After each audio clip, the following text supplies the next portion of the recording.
We always monitor it now, and it's something that's kind of new to all of us, but we certainly are. And Mark has guys that are watching it all the time. And the minute somebody goes in, we do our research, looking at film or finding out more about the individual. Do you go so far as to, like, the guys you maybe missed out on a year ago who aren't playing? Is your staff maybe projecting that these guys might end up in the transfer portal? Do you go that far ahead? Yeah, right now we're not. We do not have somebody assigned to just looking at players on other teams. I don't know if that's going to be the next round. We're going to talk about that in the off season and figure out if that's the right thing to do. It's kind of a scary road to go down, but right now we're not doing that. And if somebody pops into the portal, we'll do our research and find out. But right now we're not doing research on guys who aren't on anybody's team. And then lastly, do you hold a roster spot for the portal at all? No. I mean, if it works out that way, great. But we try to recruit, high school guys to fill those spots. Front row left, Doug. Ryan, Justin has seemed so in control of the offense in the first 6 games. You talked a lot before the season about, you guys are going to have to help a new quarterback in the first 6 games, and then you can have the bye week to maybe readjust. Did you give him more of the offense this week? How did the bye week let Justin grow, and how much of the offense was he really working with in the first 6 weeks? He was working with just about all of it. He's learning it more and more, and it's the same thing with the bye week. We're trying to enhance the best we can, work on our fundamentals. He has certain things he needs to work on, and he's going to do that. But we've kind of thrown the whole thing at him, and he's been able to handle it. Did you know, we've talked about it a lot, did you know he'd be able to handle it? Like, just the way that, again, we know he's dynamic and explosive, but it's just he's been so calm and controlled, it seems like. Did you know he'd do that first 6? No, I didn't know he'd be able to handle it, but he's still got a lot to work on too. He's talented and he makes plays, but there's still a lot of stuff on film and a lot of yards we're leaving on the field that he's got to work on. And we all have to work on. He's not the only one.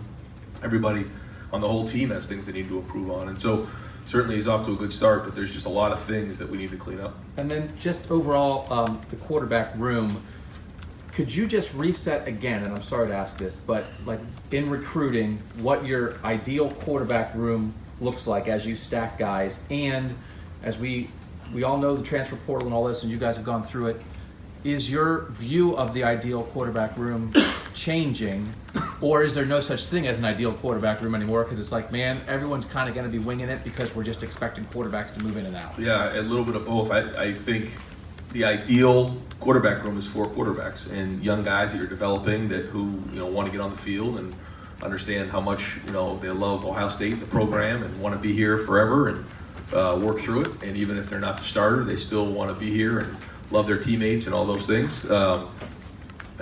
Unfortunately, that's hard right now, and so I've come to grips with that. As much as we'd like to have 4, we're going to keep working on getting 4 and keep recruiting 4 and work as hard as we can to make sure we have those guys in here.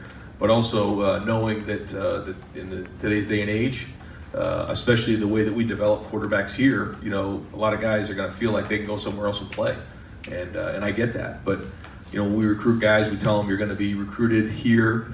And you're going to be coached at the highest level in all of football in terms of the style that we're going to be running on offense, the different protections, the different coverage structures, the whole style. And so I think they love that. I think that's why guys want to come here. Front row right, Joey. When you've scouted Northwestern this week, their defense has had some low-scoring games, kept teams low-scoring. Does anybody pop out on film for that? Yeah, I think they do a tremendous job on defense. I mean, really, that whole defense is back from last year, Big Ten championship game, and Pat is as good a coach as there is in the country. I mean, that's documented, and it's hard to find a yard against them. I think they're a top 30 defense in the country. I believe they held Wisconsin under 300 yards, total yards. I mean, they're good. They know exactly how you're trying to attack them. They make adjustments. It's a defense that's been around for a long time, and they know exactly what you're doing. They're sound in what they do. Patty Fisher's, the guy in the middle kind of keeps everything going.